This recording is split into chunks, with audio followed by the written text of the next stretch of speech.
Hi again, Joanne here from Public Sector Marketing Institute.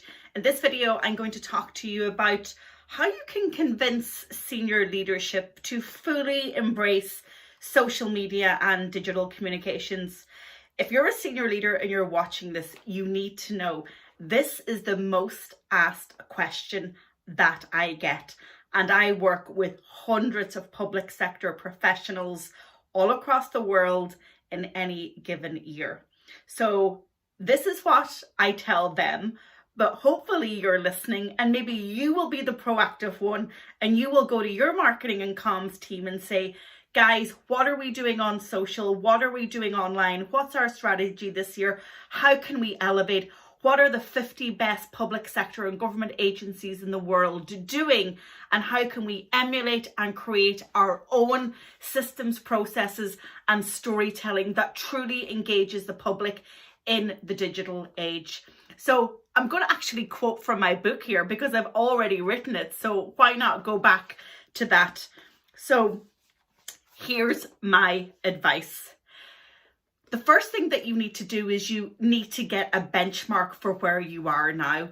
And I will tell a marketing pro to do that audit, get a real sense for where you are now. How are you performing right across social media, from web to your PPC advertising to social to any direct marketing such as email marketing that you're engaged with. Those numbers and that data will give you a sense for where you are now. Then you can set some goals and corresponding key performance indicators to really understand where you want to go over the next 12 months. I also recommend that a strategy is only 12 to 18 months. Such is the pace of change, and you always want to remain relevant. The numbers never lie.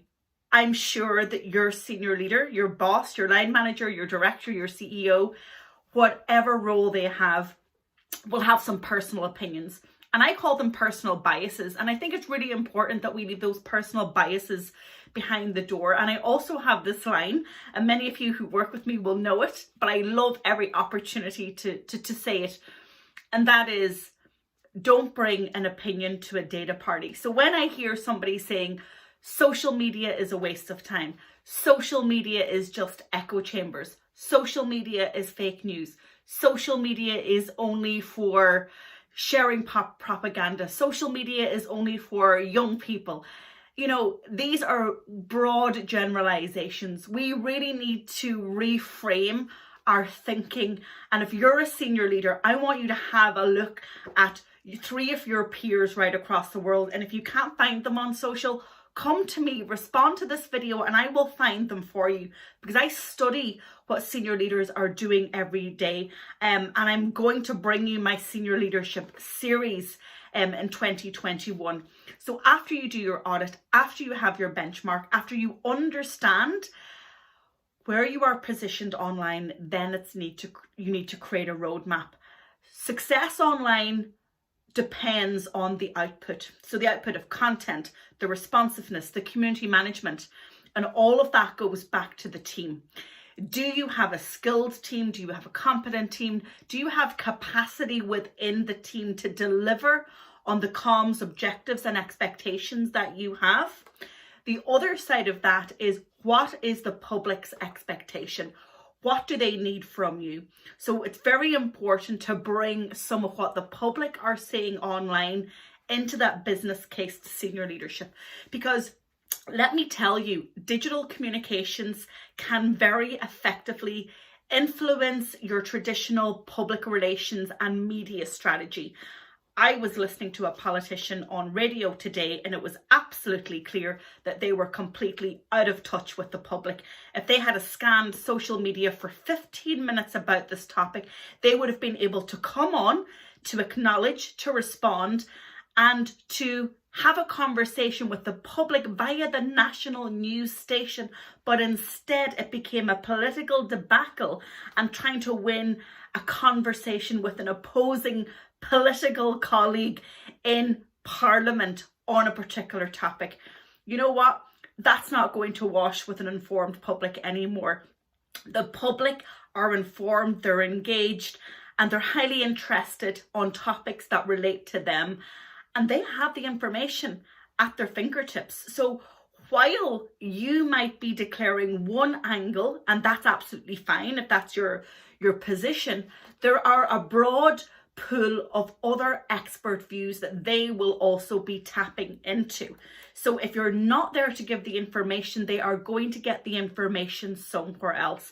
I have one client, and they are an absolutely superb example, and they have this tagline that they use, and it's reminding the public that they are the #1 trusted source of public information, and they are the go-to. You need to be the go-to source for what you are responsible for. Otherwise, the public are going to go elsewhere. And of course, your metric of success is trust, transparency, and a responsive public who are listening and hearing and understanding what you're saying and why you're taking the decisions that you're taking. So make sure that you bring some of that public conversation into the business case. Also, you've got to have a look at trends. How is communications changing? How is your industry changing? How is your peers across the water in another country, in another continent, actually dealing with digital transformation? Most of all, be an influencer. The people who I work with are usually at middle to senior management, and they are influencers in their own right. They are influencing up. They are bringing their senior leaders with them. They are the eyes and ears online and bringing the trends, the breakthroughs, the information, and the knowledge to their senior leaders. You don't have to understand everything about digital communications, but you have to understand the public impact of what you're doing, or if what you're not doing.